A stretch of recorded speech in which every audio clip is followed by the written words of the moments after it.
in giving away the control, you got it. You got the kind of control you wanted. That's to say, where you had a loving relationship to the world,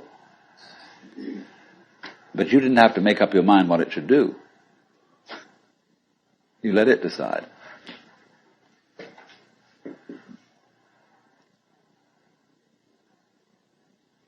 Now, do you see that's how your bodies work? You don't have to make up your mind what your nerve cells are going to do. You've delegated all that authority. If the President of the United States has to lay awake at nights thinking what every official under his command is going to do, he can't be president. He's got to make an act of trust in all those subordinates to be responsible and carry on their things in just the same way as you make an act of trust to all your subordinate organs to carry on their functions without you having to tell them what to do. And this is the secret of what we will call organic power as distinct from political power. Lao Tzu puts it in this way: the great Tao flows everywhere, both to the left and to the right. It loves and nourishes all things, but does not lord it over them. And when merits are accomplished, it lays no claim to them. The more, therefore, you relinquish power, trust others, the more powerful you become, but in such a way that instead of having to lie awake nights controlling everything, you do it beautifully by trusting the job to everyone else. And they carry it on for you. So you can go to sleep at night and trust your nervous system to wake you up in the morning. You can even tell it, I want to wake up at 6 o'clock, and it'll wake you up just like an alarm clock. This seems a sort of paradox to say this, but the principle of unity, of coming to a sense of oneness with the whole of the rest of the universe, is not to try to obtain power over the rest of the universe. That will only disturb it and antagonize it and make it seem less one with you than ever. The way to become one with the universe is to trust it as another, as you would another, and say, let's see what you're going to do. But in doing that, you see, in saying that to everything else that you have been taught to think is not you, you are also saying it to yourself.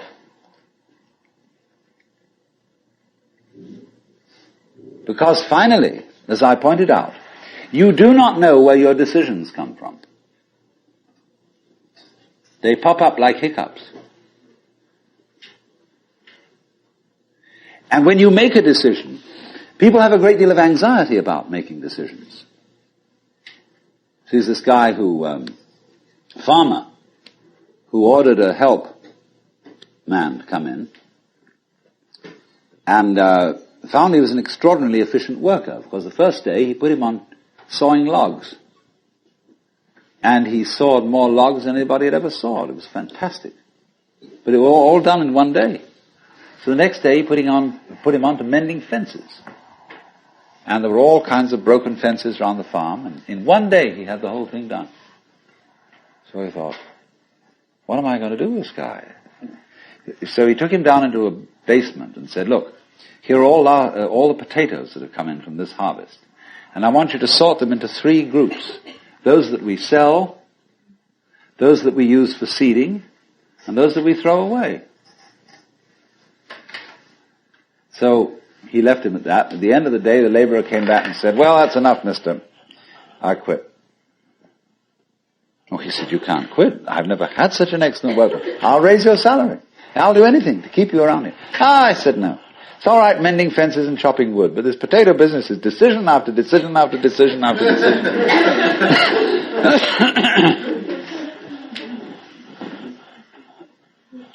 So when we decide We're always worrying. Did I think this over long enough? Did I take enough data into consideration? And if you think it through, you find you never could take enough data into consideration. The data for a decision in any given situation is infinite. So what you do is, you go through the motions of thinking out what you will do about this. And then when the time comes to act, you make a snap judgment.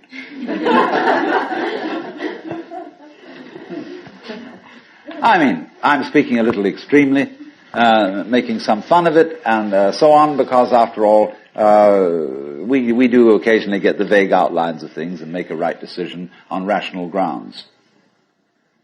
But we fortunately forget the variables that could have interfered with this coming out right. It's amazing how often it works. But warriors are people who think of all the variables beyond their control and what might happen.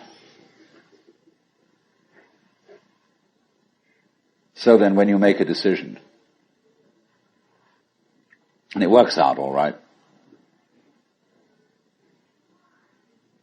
I think very little of it has much to do with your conscious intent and control. But somehow or other, you are able to decide and control things more harmoniously if you delegate authority. That's why very great businessmen are those who can delegate authority. Trust others to work for them. Because those are people developing businesses on the same basic structure that is fundamental to a living organism. Delegation of authority. It loves and nourishes all things, but does not lord it over them. And you see, then, what is happening is this. The more you let go of it and trust it, as if it were quite other than you,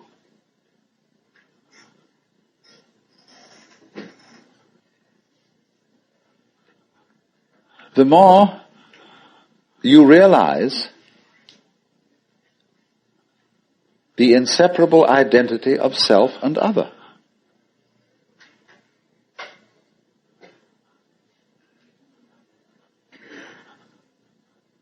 To go back, if you try to find the identity of self and other by subjecting other to self, no go. If, on the other hand, you find it through giving self, that is control, over to other, and trusting that, you may make a mistake. You may make a bad gamble. But in the long run, you're acting on a principle which has the backing of evolution. This is the way biological evolution goes on. Constant delegation of authority. That's why, obviously, the democracy is superior to the monarchy. It was de Tocqueville who said that democracy is always right, but for the wrong reasons. Because there is operating in a democracy the principle that Buckminster Fuller calls synergy. And synergy is the intelligence of a highly complex system, the nature of which is always unknown to the individual members. Because that goes back again to this point, that we're always entering a new environment. We don't ever know fully what the new environment is, because the only environments we know are the past ones. There is always then operating in the development of cellular life on any level a new way of organization, higher than any existing form, and we are not aware of it until after it's happened.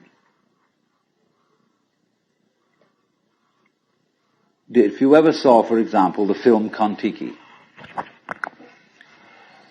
this man figured out a few things as to how to make a balsa wood raft to sail from South America to the Pacific Islands.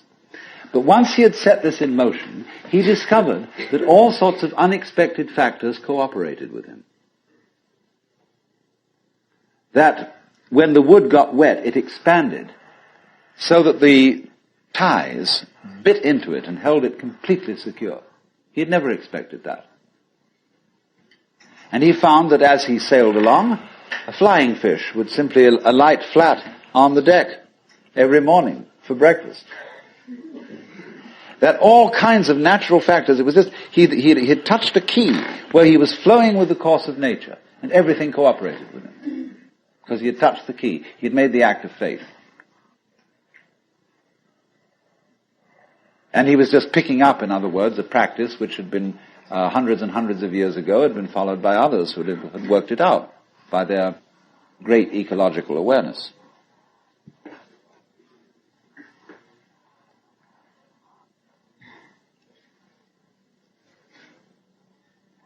So we do come out of this way of thinking to something which has, I would say, the most enormously creative and revolutionary social consequences.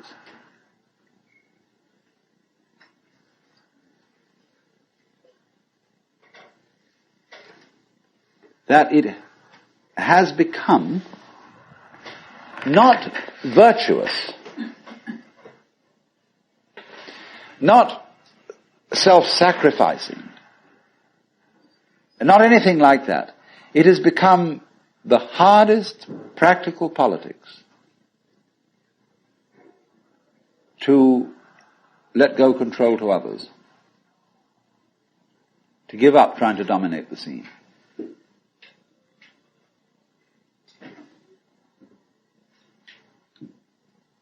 Also, in a parallel way, it has become at this time in our history very much hard practical politics.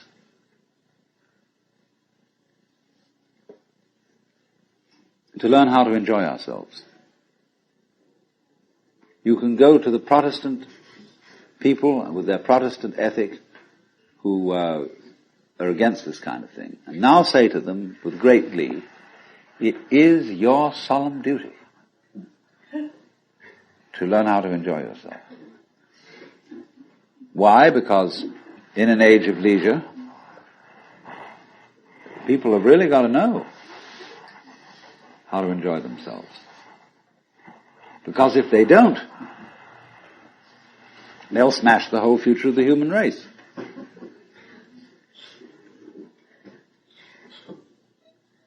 So a utopia has become not some sort of a dream, but an urgent necessity. We can't do without it. Because if we try to do without it, what's going to happen is that we are going to terminate our race in a mutual massacre of scapegoats.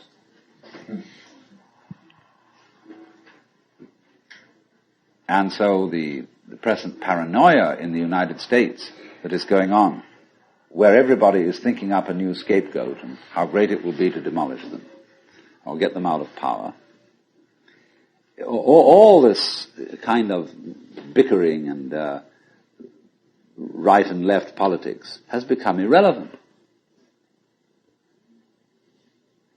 Because we now have the opportunity of trusting our own intelligence, our own technology,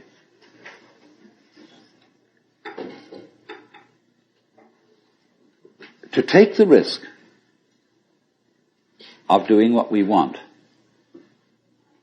which will work to the extent that we realize that what I want, basically, what I really want is what you want.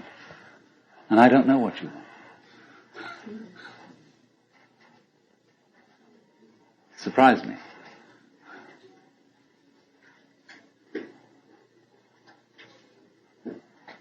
But that's the kinship between I and thou.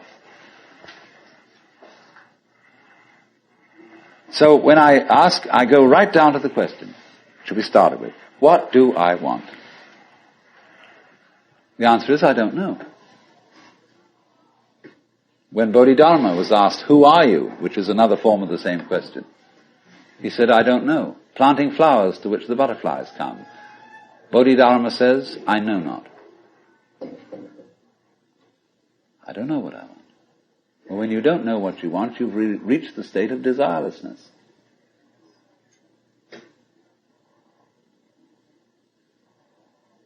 When you really don't know. But you see, there's a beginning stage of not knowing, and there's an ending stage of not knowing. In the beginning stage, you don't know what you want because you haven't thought about it, or you've only thought superficially. And then when somebody forces you to think about it and go through and say, yeah, I think I'd like this, I think I'd like that, I think I'd like the other, there's the middle stage. Then you get beyond that. Say, is that what I really want? In the end you say, no, I don't think that's it. I might be satisfied with it for a while, and I wouldn't turn my nose up at it.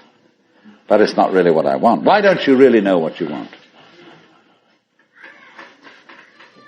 2 reasons that you don't really know what you want. Number 1, you have it. Number 2, you don't know yourself, because you never can. The Godhead is never an object of its own knowledge. Just as a knife doesn't cut itself, fire doesn't burn itself, light doesn't illumine itself. It's always an endless mystery to itself. I don't know. And this I don't know, uttered in the infinite interior of the spirit,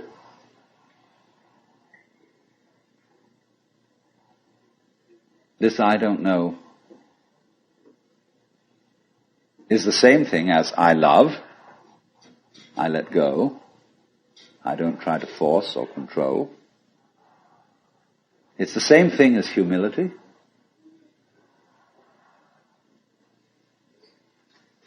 And so the Upanishads say, if you think that you understand Brahman, you do not understand. And you have yet to be instructed further. If you know that you do not understand, then you truly understand. For the Brahman is unknown to those who know it, and known to those who know it not.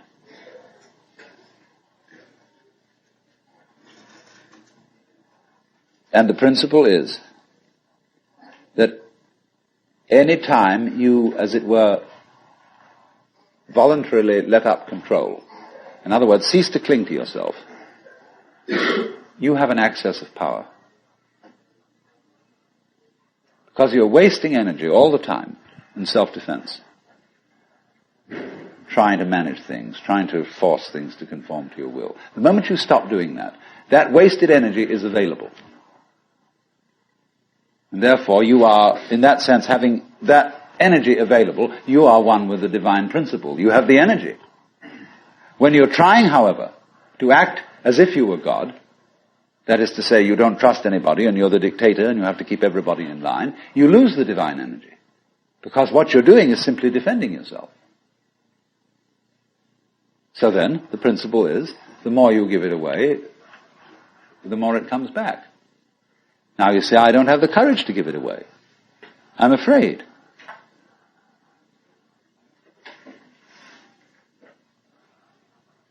And you can only overcome that by realizing you better give it away because there's no way of holding on to it. The meaning of the fact, you see, that everything is dissolving constantly, that we're all falling apart, we're all in a process of constant death, and that the worldly hope men set their hearts upon turns ashes, or it prospers, and like snow upon the desert's dusty face, lighting a little hour or two is gone. You know, all that Omar Khayyam jazz. You know, the cloud-capped towers, the gorgeous palaces, the great globe itself, I, all which it inherits, shall dissolve, and like this insubstantial pageant faded, leave not a rack behind. All falling apart. Everything is. That's the great assistance to you. See, that fact that everything is in decay is your helper. That is allowing you that you don't have to let go because there's nothing to hold on to. It's achieved for you, in other words, by the process of nature. So once you see that you just don't have a prayer, and it's all washed up, and that you will vanish and leave not a rack behind, and you really get with that, suddenly you find you have the power. This enormous access of energy. But it's not power that came to you because you grabbed it. It came in entirely the opposite way. And power that comes to you in that opposite way is power with which you can be trusted. Of course, what we've been talking about is not so much a set of ideas as an experience, or shall we say experiencing. And this kind of seminar, in comparison with encounter groups or workshops of various kinds, or experiments in sensory awareness, is now being called a conceptual seminar. Although I'm not talking about concepts.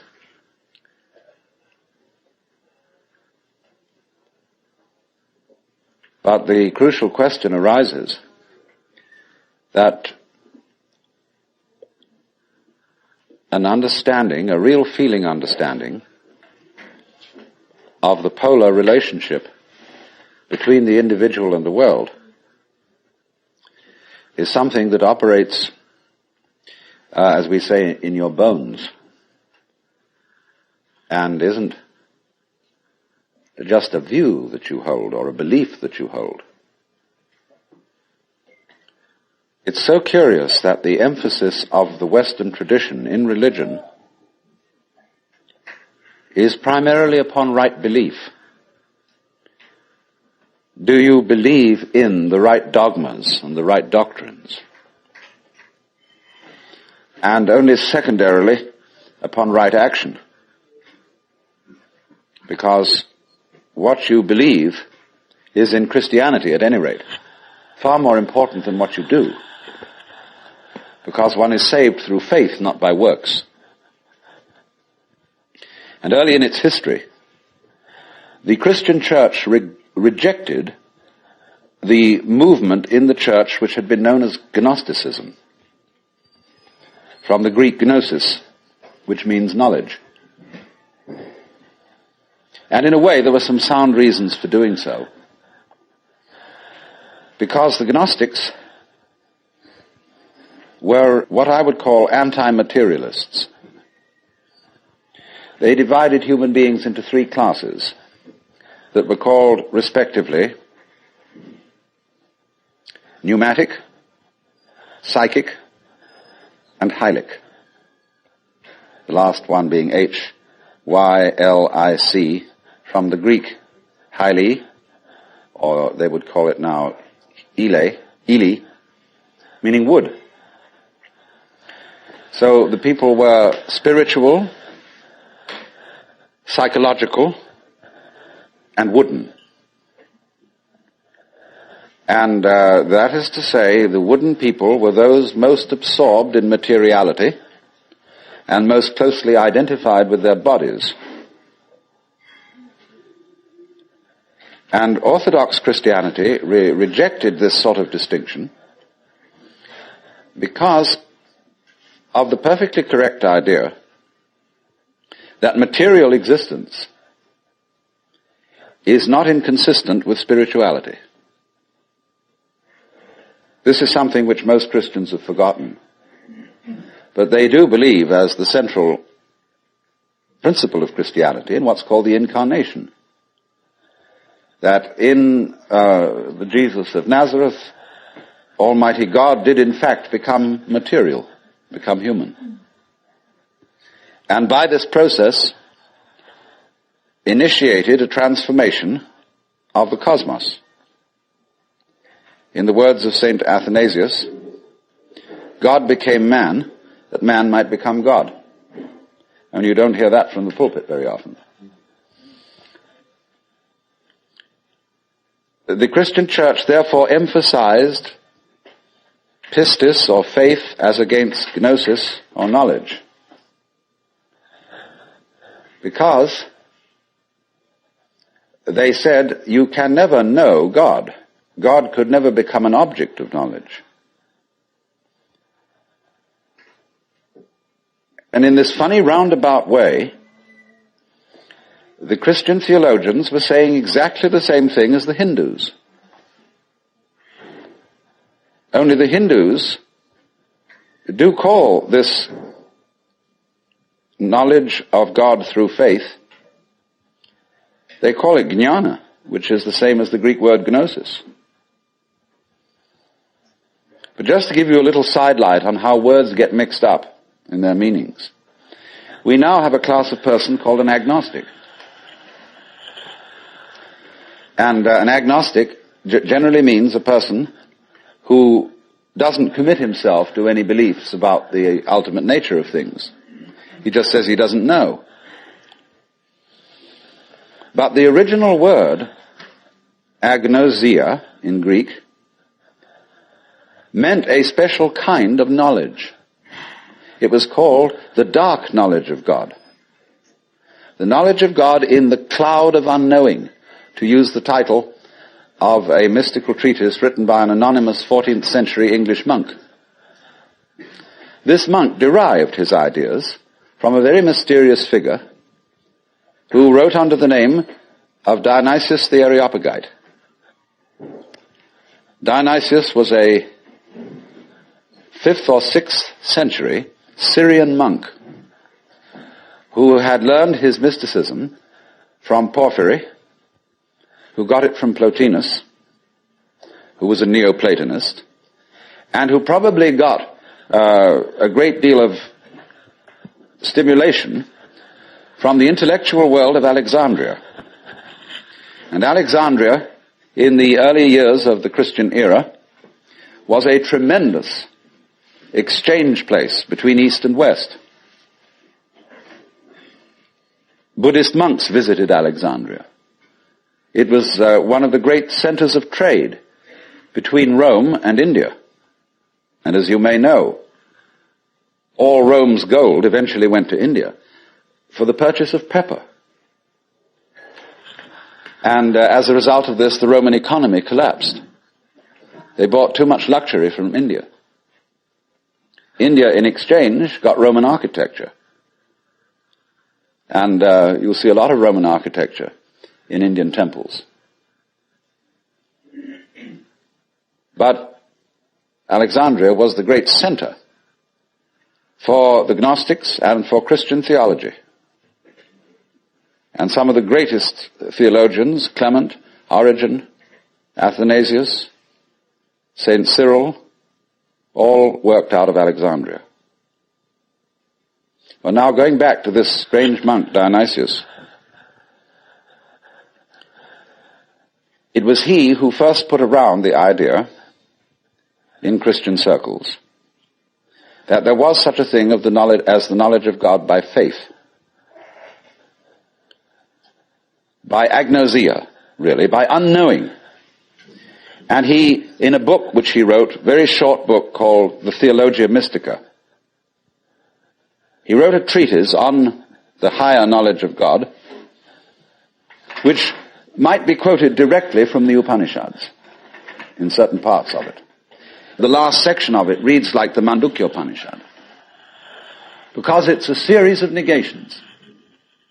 It says what God is not. And he goes very far, because he says that God is not one. He says our idea of unity falls far short of what God is. So does our idea of Trinity. So does our idea of spirit, our idea of mind, of justice, of love. All these things are not really God. And he says in another place, if anybody, having seen God, understood what he had seen, what he would have seen would not have been God, but some creature of God, less than God, some sort of angel or something like that. It's perfectly amazing to consider the influence that this man had. for writing under the name of Dionysius the Areopagite, he became identified, you see, with St. Paul's first convert in Athens. And legend has it that he was the first bishop of Athens and was martyred in Gaul, where he's known as St. Denis. But St. Thomas Aquinas looked upon the writings of Dionysius the Areopagite as having the highest authority. And you could, if all the texts of Dionysius' work had been lost, you could restore most of it from quotations in St. Thomas. He wrote really two very important books. One was the one I said, the Theologia Mystica. The other was called the Divine Names. And these two books presented the two phases of his theology. The book called the Divine Names was a discussion on the nature of God in terms of what God is like, by analogy. And this kind of knowledge of God he called cataphatic. From the Greek pheme, to speak or say, kata, meaning to say according to, that is to say, to speak by analogy. Where he used, though, entirely negative language about God, this sort of discourse was called apophatic. And the word apo meaning away from, to talk away from. Just as a sculptor, when he makes an image, reveals the image by removing stone. And so Dionysius explained that one attains the knowledge of God by discarding concepts. Which is exactly what the Hindus mean when they say, of God one can only say, neti, neti, not this, not this. Not any conception. Thus in Hindu philosophy, the highest state of consciousness in samadhi is called nirvikalpa samadhi, which means literally non-conceptual. Vikalpa means a concept. Nir is a negation. So the non-conceptual knowledge. Now, people have greatly misunderstood this. They have imagined that unknowing the state of the highest contemplation was the acquisition of a blank mind, from which you first discarded thought, you went on to discard perception, you went on to discard any kind of sensory content in awareness, until you were, so far as anyone could say, aware of nothing.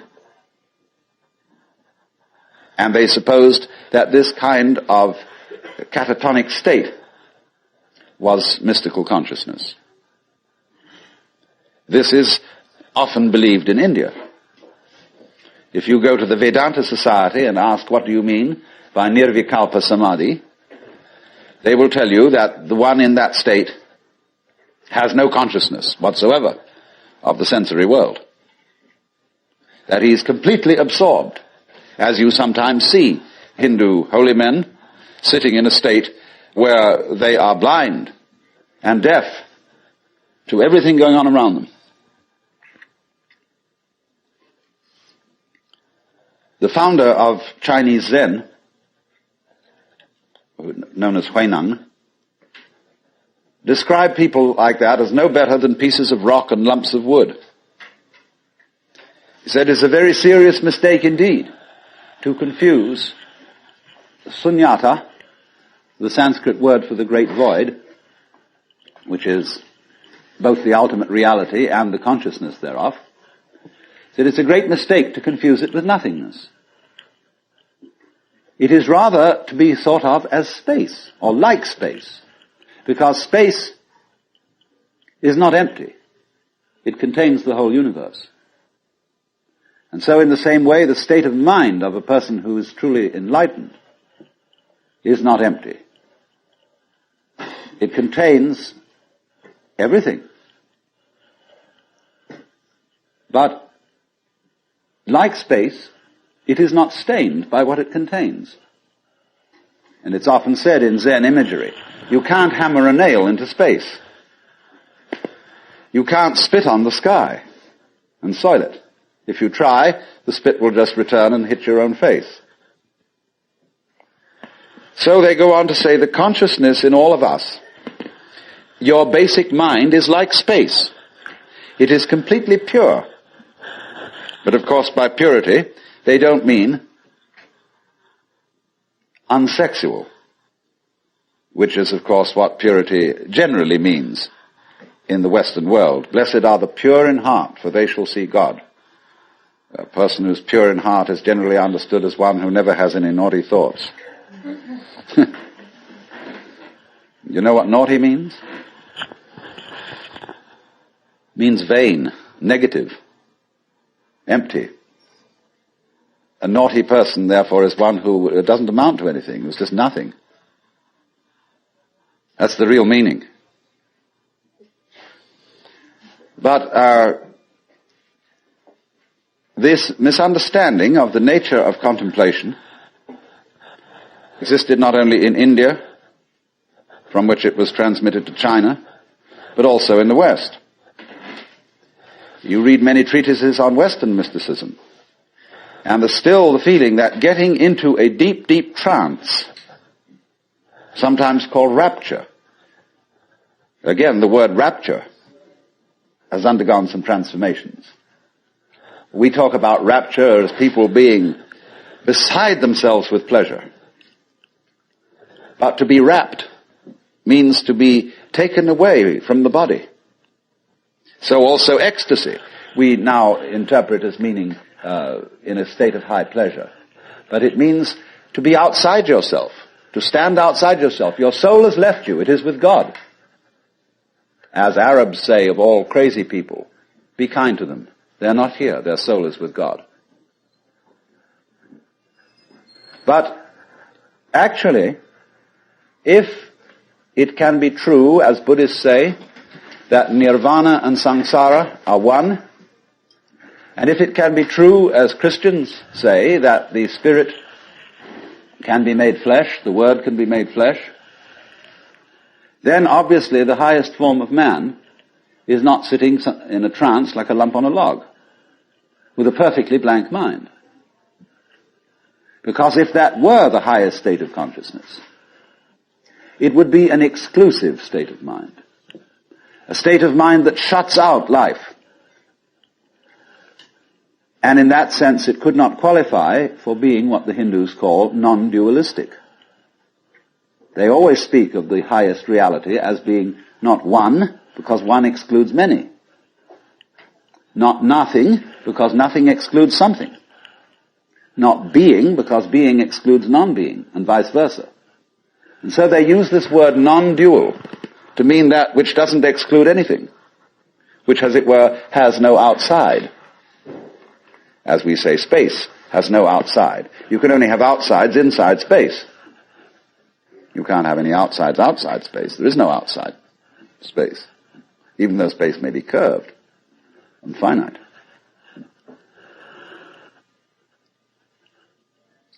So, if you want to think, incidentally, of that curved space, go and take a look at a photograph in the Life, a book on mathematics, where there's a picture of a Klein bottle, which is a three-dimensional Möbius strip. A Möbius strip, you know, is a piece of paper that is twisted once and then joined. And it has only one side and only one edge. Now, a Klein bottle is a three-dimensional Möbius strip, and it only has one inside. It has no outside. You can say it has an inside and no outside, or it has an outside and no inside. It's a fabulous little trick. But there's something like that would be the nature of space, as that which does indeed transcend the opposites. Not quite. No, we'd have to do one extra move on a serpent to make it into a Klein bottle. You'd have to tuck its head through the side of its skin and make the aperture through the mouth continuous with the inside of the serpent towards the tail, you see. That's more or less what a Klein bottle is. So,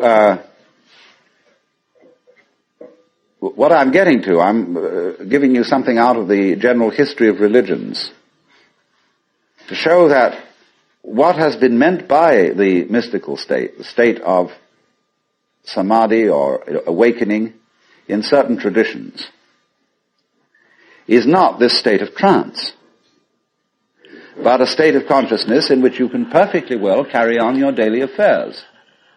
And of course, what is meant by a bodhisattva as the ideal type of Buddhist person is that he is not wrapped, that he is actively engaged in the life of the world, because he has gone beyond the illusion that nirvana is to be found away from everyday life.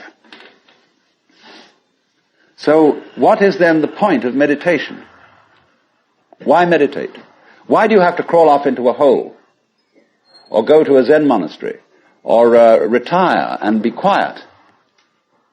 When this is only a withdrawal?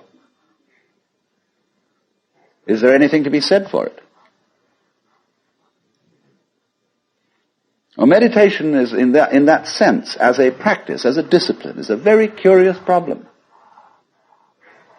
Because from one point of view it's a help, and from another point of view a hindrance. And I think we have to understand, first of all, that meditation exercises are medicinal rather than dietary. The same could be said of LSD.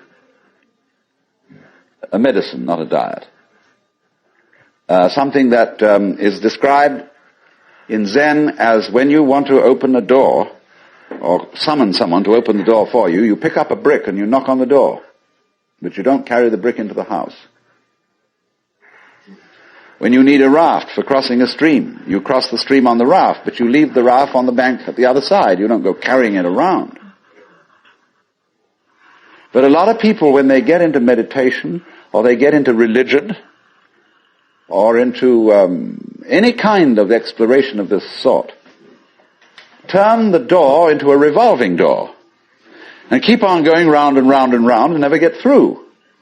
They say what a gas it is to be in this revolving door. So I think a good definition of a parasite is the person who goes through a revolving door on someone else's push.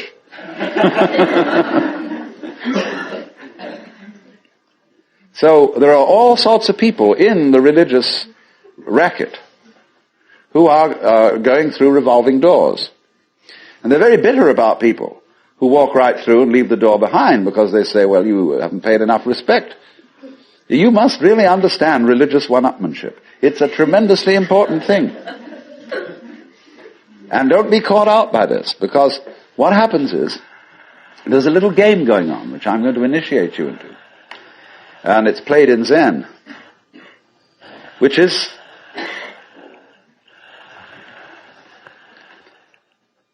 it works like this. If you go to a teacher and ask for spiritual instruction, or even if you come to a seminar like this, you are, by doing that, confusing yourself. Because you are looking for what you're asking for outside, as if someone else could give it to you, as if you didn't have it. So the teacher knows that as long as you do that, you haven't understood.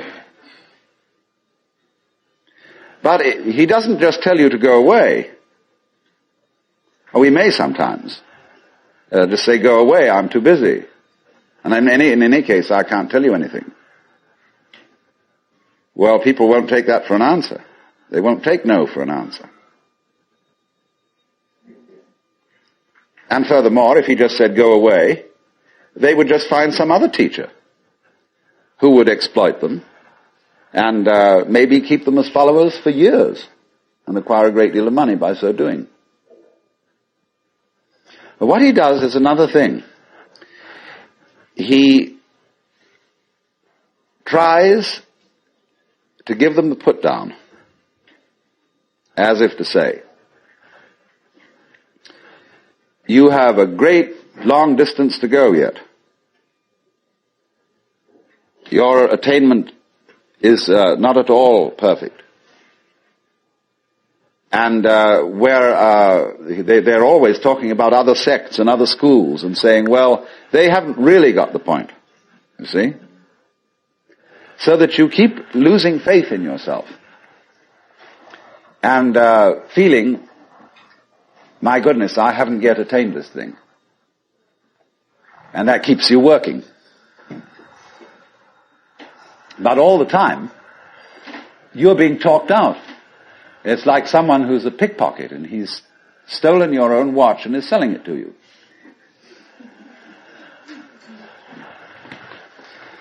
But just so long as you can be talked out of yourself, you deserve to be. I had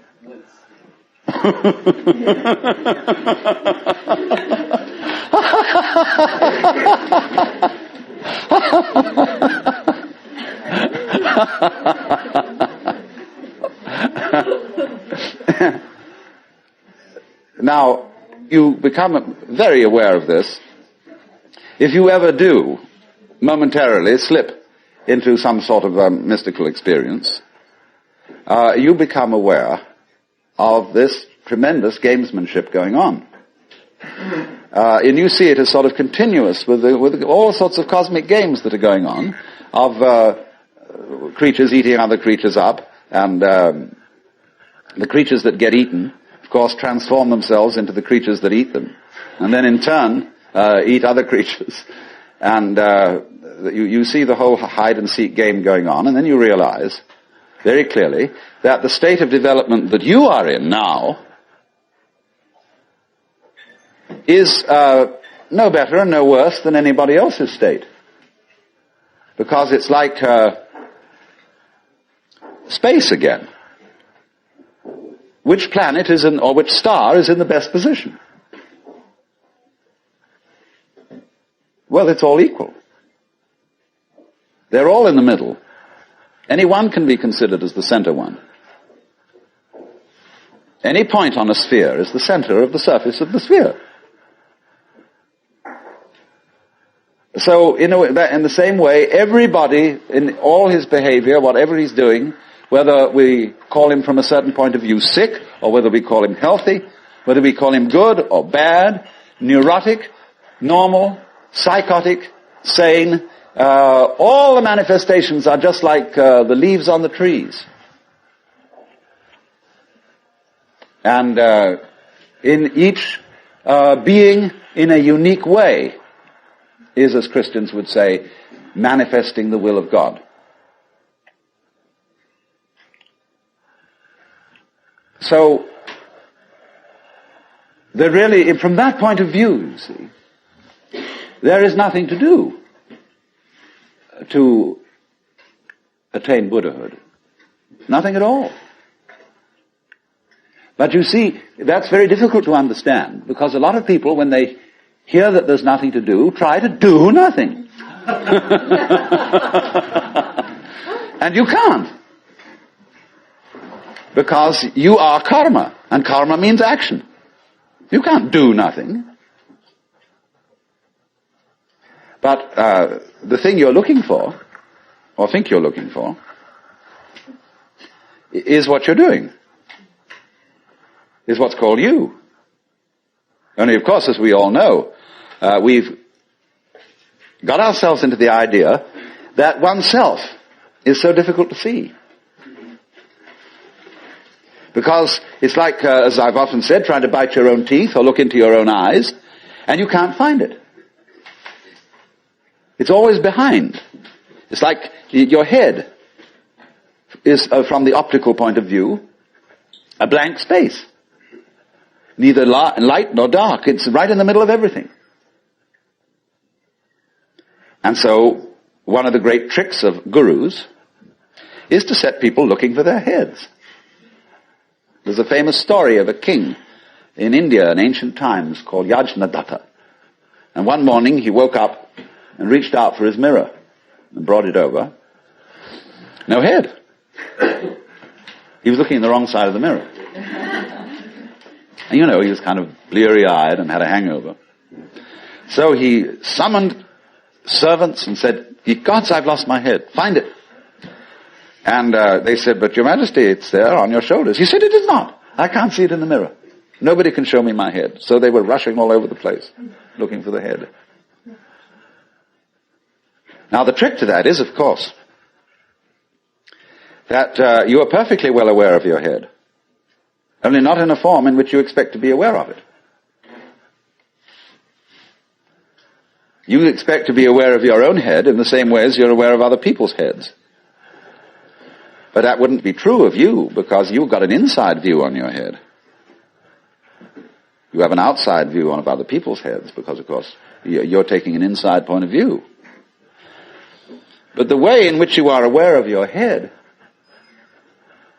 is in terms of what you are seeing and hearing. Because all sights and all sounds are what the nerves inside your head are doing. That's how to be aware of one's head. You are aware, therefore, of yourself, the mysterious self that you have, in terms of experience. Because there isn't really any difference. But that always escapes people, you see. So perpetually, so long as you don't understand that, you can be talked into going on to all kinds of weird excursions. And just so long as you believe it, you're a sucker. You're hooked. And it takes a tremendous inner confidence and nerve finally to say, hey, don't pull that stunt on me anymore. I see through your game. And because gurus are very clever at putting you down. But they're just trying to see how strong you are. Testing you out. See if they can hoodwink you. So long as they can, you see, they're going to go on doing it, because they're going to get you to the point where they can't do it to you anymore. Then they'll graduate. And so, one of Rinzai's students, after he saw through it, said, well, there wasn't much in Rinzai's Buddhism after all. Of course there wasn't. He said boldly and straight out, my teaching is just like using an empty fist to deceive a child. You know, when you play games with a child and pretend you've got something here, and the child goes into all kinds of tizzy to get you to open your hand and show what it is, and then there's nothing. Fooled. So you can be fooled. As long as you can be fooled. When you can't be fooled, you don't ask the question anymore. Because it's all become clear. It's all become clear that there is no puzzle about this universe. What makes you think there are puzzles about this universe? Very simple reason. You're trying to explain it. And when you explain things, what do you mean by explanation? There are several meanings of explanation. There's really one basic meaning. But first of all, to be able to translate what is happening into terms of words or numbers. In other words, to describe. But a real explanation is not just a description. It's a description which enables us to control what we are describing. But didn't we see in the last session that to control the world is not really what we want to do?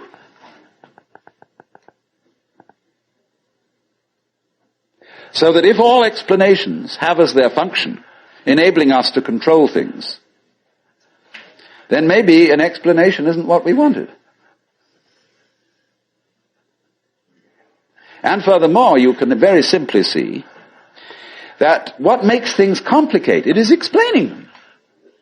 When somebody explains to you how a flower works, and he's a great botanist, and analyzes all the innards of a flower, and shows the channels, the fibers, the processes of reproduction, and so on that go on in it, everybody stands fascinated. Said, how complicated that is. How clever God must have been to create that flower, to have all that complexity going. It isn't complicated at all. It's only complicated when you start thinking about it. Because the vehicle of words is a very clumsy one. And when you try to talk about the processes of nature, what is complicated is not the processes of nature, but trying to put them into words. That's as complicated as trying to drink up the ocean with a fork. It takes forever. And so this intense complexity that we see in everything is created by our attempt to analyze it all. And so what we do is, you see, when we analyze, we use our eyes and ears as scalpels. And we dissect everything. And we have to put a label on every piece we chop off. And so we scalpelize and we get it right down to atoms, getting finer and finer, and we suddenly thought, well, we've got to the end of it, because the word atom means what is not cuttable. Atomos. But then we found we could cut the atom. And lo and behold, big fleas had little fleas upon their backs to bite them. And it goes on forever. There is no end to the minuteness which you can unveil through physical investigation.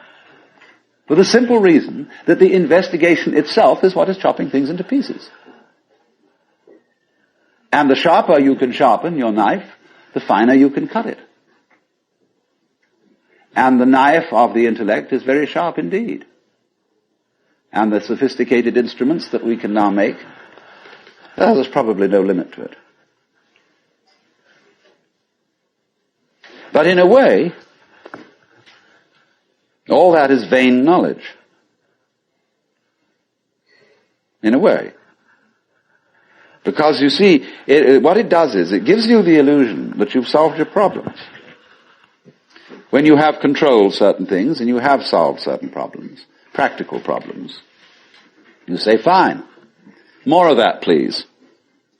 Let's go on solving problems. And then you do. And you create a world of people, as we are today, far more comfortable than people who lived in the 19th century. Just remember the troubles of going to a dentist when you were children, or some of you when you were children, of medicine, of badly heated homes, of all sorts of things that we don't put up with anymore. But the problem is we keep running into this thing that all constant stimulations of consciousness become unconscious. And when we take it as a matter of course to have certain comforts, then we switch the level on which we worry. When you solve a whole set of problems, people find new ones to worry about. And after a while, you begin to get that haven't we been here before feeling. Aren't we just going round on a cycle and doing the same old thing over and over and over again because we don't realize that we're chasing our own tails?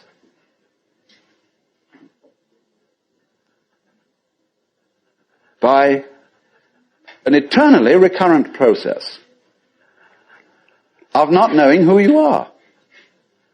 That is the hide and seek. That is the nature of what the Hindus call the Manvantara and the Pralaya, the period of the Manvantara in which the worlds are manifested, and the period of the Pralaya in which the worlds are withdrawn from manifestation.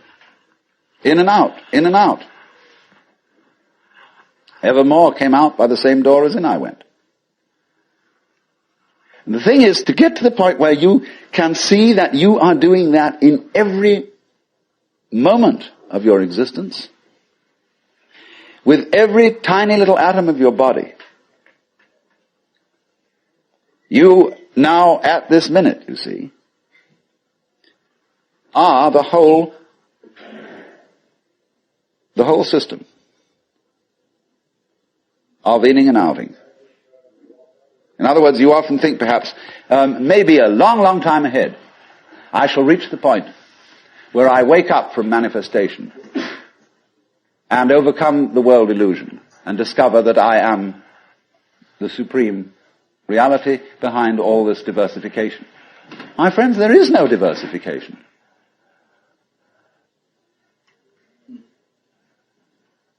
In other words, what you call diversification is your game. In the same way as you chop the thing and then you say it is made of pieces. Because you forget that you cut it.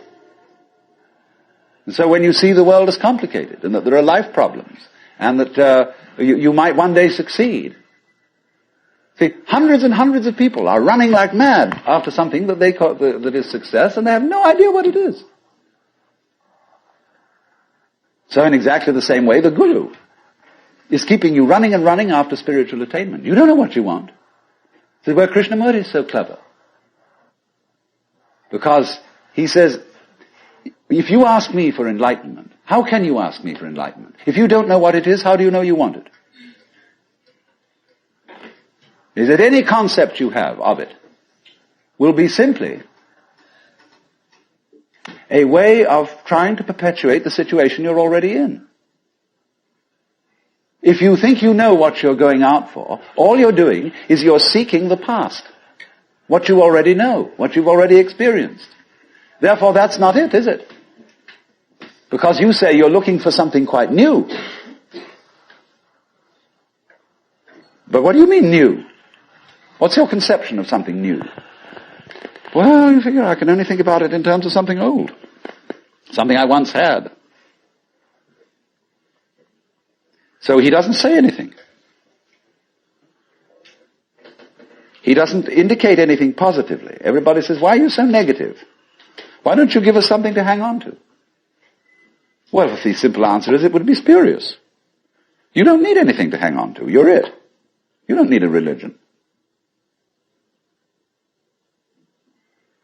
But then you say, well,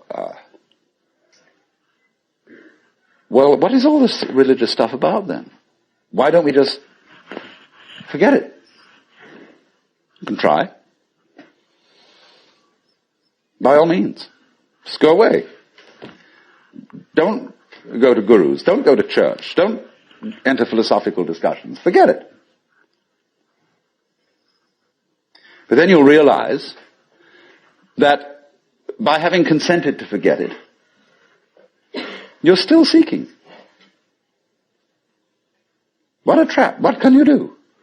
You see, if you stay here and listen to me or to anyone else who comes around here, you're fooling yourself. But if you go away, you're fooling yourself too.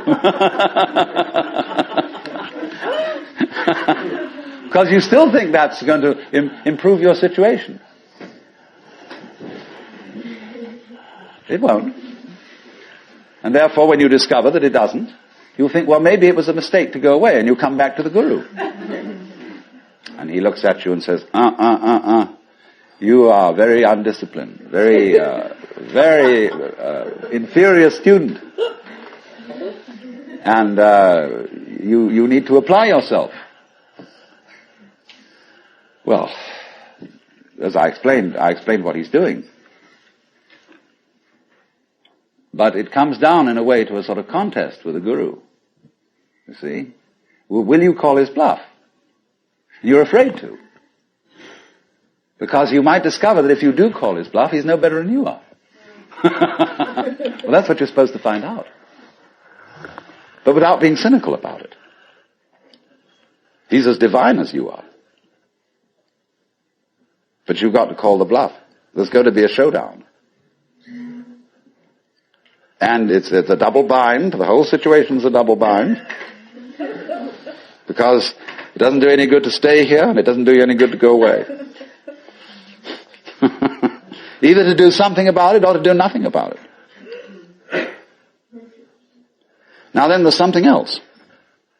When you understand that, and when you realize that there's nothing to realize, because it's all here, then what are you going to do?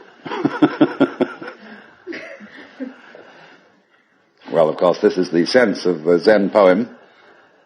Supernatural activity and marvelous power. Drawing water, carrying fuel. You know?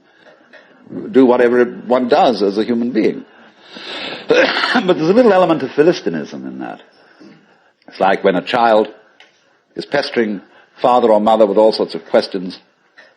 They finally get down to the deepest metaphysical problems. They say, oh, shut up and eat your donut. And I wouldn't say that, you see, at this point. Because life as one looks at it, you see, is in fact a celebration of itself. When you look out at night at the stars and you really wonder, good God, what is all that about? Well, it's a firework display. And it's celebrating High Holy Day. It's whoopee. And the whole world is whoopee. It's a kind of exuberance. And therefore the proper function of religion is digging this. It's not seeking. It's not seeking anything, but is, in a way, thanksgiving. That's why, of course, the Christians were right in calling the Mass the Eucharist, the Thanksgiving. Only they had such a complicated way of thinking about it that nobody could understand it. So in religion, all religious exercises, whether they are meditative or whether they are ritualistic, are whoopee. They are not something you do in order to attain anything. They are like art forms, like dancing. They are expressive of attainment, of the attainless attainment. So here's another hang-up for you. When you go to Mr. Suzuki, who runs the Zen Center, he's a good disciple of Dogen, who brought Zen, a certain school of Zen to Japan in the 13th century. Dogen said, you can't sit and meditate unless you're already a Buddha. In which case, why meditate? Well, meditation is just the way a Buddha sits. And he called this sitting just to sit, not to attain enlightenment. Because the minute you do that, you see, you're not meditating.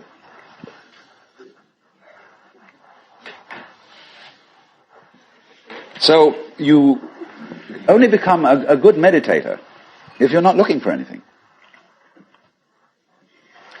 And therefore, you realize what a great thing it is to be able to sit. And what a great thing it is not to dissect the world with your analytical intellect. To be able to look out at the water or the trees or at the floor and the light on it in front of you without calling it light or floor or trees or thinking that it has parts or thinking that it's complicated. It isn't. So when you can sit without thinking, not with an empty mind, mind you, I'm going back to that point, not with an empty mind, but just a non-analytic mind, a non-probing mind, where you're not creating problems all the time by trying to control it, by trying to control your mind, by trying to control your experience, what you see and hear. You then just simply discover that there is no way of controlling what you're experiencing, because what you're experiencing is you.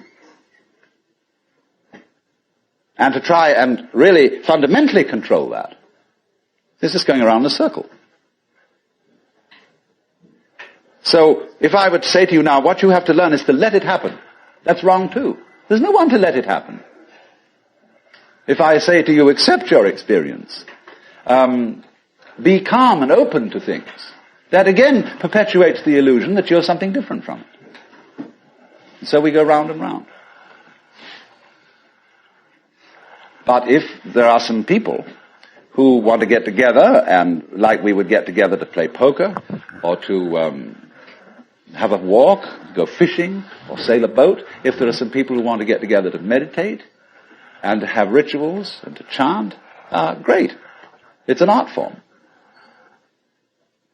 And you can only use it and make it a good art form if you're not using it to get something. And this is what really is the bane of temples all over the world. You go into Buddhist temples where they theoretically don't believe in any God. But there are the people praying. And they're all doing it in order that we get a male child next time around, or that the horse recover from a disease, or that mama gets cured of the dropsy. And all these petitions are going on and on and on. People always coming to the temple to ask for something. Lowbrow people for lowbrow things. Highbrow people for highbrow things. And there all the vendors sit outside and sell souvenirs and magic and charms, and all the people go in and do this. And all these serious priests sitting there, really having to keep up face and say, yes, we can provide these services. On the other hand, if you go in to one of these temples, along with all the faithful followers, and have a ball, buy a bead, buy a candle, buy a this, buy that, buy some incense, go in, dig this great thing going on, salute the Buddhas, or the altars, or the crucifixes, or what you will. But don't take it seriously. And this is one of the great important transformations of today in our consciousness, is that a great many people are finding out that religion is not supposed to be taken seriously. This is a shocking thing to many people. There used to be an old saying that a religion is dead when the priests laugh across the altars. That's true in one sense. When the priests know that they've got a racket going, and they don't believe one word of it, and they're laughing across the altar because of all these suckers around doing it, then it's true. The religion is dead. But when the priests laugh at the altars, because they're having such fun, because this whole scene is so beautiful, well, it's the difference between some stuffy old Buddhist priest humming a sutra and Allen Ginsberg chanting a sutra. That's a thing to hear. Because the priests are going, they go on for interminably. It's a bore. They're sick of it. But they get paid for it. This is magical. But when Allen Ginsberg chants a sutra, everybody gets in a circle and he gets these little bells and they get going. It's just like a jam session where everybody is absolutely delighted. Well, that's the way to do it. And if you can't do it that way, forget it.